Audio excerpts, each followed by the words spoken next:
Welcome to the Rim Break Rodeo. We hope this video helps. You begin by creating a Google Cloud project and enabling the Google Sheets API. This is essential. Once done, create credentials. Choose OAuth 2, 0 for user access or a service account for server. Download the JSON key and store it securely, then set the Google Application Credentials environment variable so your code can find it. Install the official client library for your language, and test an authenticated call to the Spreadsheets API to confirm credentials work before moving on. You next implement authentication inside your app and create an authorized service object. The client library abstracts tokens and refresh. Once authenticated, use spreadsheets. Values. Get to read ranges and spreadsheets. Values. Update or append to write data.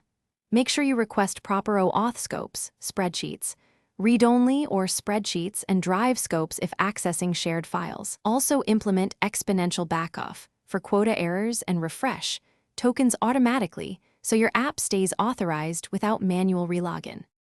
You finish by verifying sheet ID and using A1 notation for precise ranges. Use batch update for structural changes and batch get for fewer calls. If using a service account, make sure to share the spreadsheet with its email. Monitor quotas and enable logging for request payloads and errors so you can spot permission or malformed range issues quickly.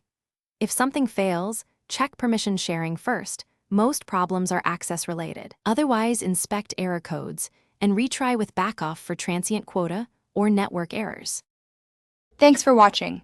Consider subscribing if we helped you.